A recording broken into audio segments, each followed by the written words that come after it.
This completely nondescript box houses the GM Heritage Center, collection of cars owned by General Motors back from the first Cadillac, 1903, up to the latest concept vehicles. The guys inside can give you more detail, but a lot of times, you know, people will retire and then pass away, and their family will just show up here with boxes and boxes of old GM documents that they found in the basement, and they don't want to get rid of them, so that instead they in turn donate them to the Heritage Center. So cool place, never ever allowed for the public to get in, media to get in, so this is truly all access. We only have one rule: don't touch the cars. If you'd like to walk through the doors here, we'll look at about 200 of GM's 1,000-car display. The museum is divided up by brand as well as sometimes special category. We have a very special grouping of cars through here, some of GM's greatest hits. This is sort of what we call the GM Tunnel of Love. And you know, it features hallmark designs and hallmark vehicles that GM has produced. The first car you're looking at here is the Y Job, done in 1938, and it's considered by the auto industry as the first concept vehicle. We have a 57 Cadillac Brougham. Only 400 of these were built. Features memory seats, brushed stainless steel top, air ride suspension system, cast aluminum bumpers. 64 Buick, Electra 225. We've got 4 or 5 55 Chevrolets in the collection. 69 Corvair. This is one of the last Corvairs built in 1969. We were able to purchase a very significant car collection and archive from a gentleman up in Houghton Lake, Michigan by the name of Pinky Randall. Probably one of the best examples of one of these cars that you're going to see. Original tires, everything. We went to great lengths to try and get license plates that correspond with all the cars. So here we have a 65 Buick Grand Sport, 1970 Chevelle. This is considered by many to be the ultimate muscle car. We have many of the Corvette concept vehicles, from the race cars all the way up through some of the concept. We have some of the early Corvair powered Monza GT, Monza SS, Resto Rod. And this car was built to show people that you could take modern engine and put them in your vintage vehicle. We have a pretty good Pontiac display.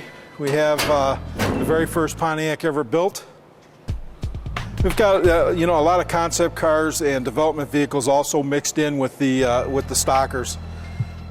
69 GTO Judge. Some of the cool features on the Mako Shark are the side exhaust system, power dome style hood. Notice the shark-like gills in the side of the front fascia. We have a 1915 GMC truck, and it has the solid rubber tires, and it's chain driven. This is the Astro 1, and it's a Mitchell era designed Corvair powered car. The port on the top is the rear view mirror. It's like a periscope mirror. You look through the bottom, it reflects backwards to see behind you. And again, we're not just about the past, we're about the future as well. So we have a Buick Enclave, S10 electric truck.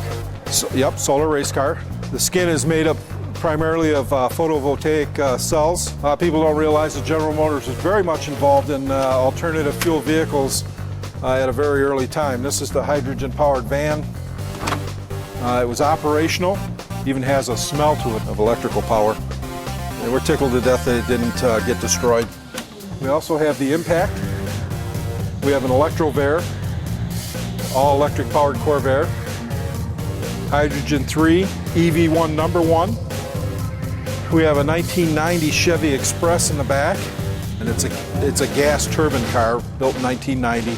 This is what they call the skateboard or the platform, and it's hydrogen-based. The idea behind this was to be able to interchange different bodies. HX3. This was done a long time ago. I want to say this was done in the early 80s. I think the big thing about this is that it was the drag coefficient and lightweight materials. Almost all the divisions campaigned some sort of a race car of some sort along the way. And I want to say this is a 2001. You know, that's the number one question people ask me here is what's my favorite car? And it's really like picking one of your kids. Right now, I'm intrigued with the 62 Bel Air 409 car. The Bel Air was the second in line trim from the Impala. 409, 425 horsepower, dual quad, high performance Chevrolet engine. And this car was built for one reason only, and that was straight line performance. There's heater delete. It also has no radio. and a 4-speed transmission. You know, performance is always sold. The old adage, what wins on Sunday sells on Monday, has not been lost on the marketing group. The song 409 by the Beach Boys was inspired by this car. And it's just a cool design. We pretty much have pretty good representation across the board for General Motors. We're starting to look at the oddball or the not so prevalent stuff. You know, we've got mostly all the rare muscle cars and that kind of thing that we want, but now we're starting to look at things that you don't see every day.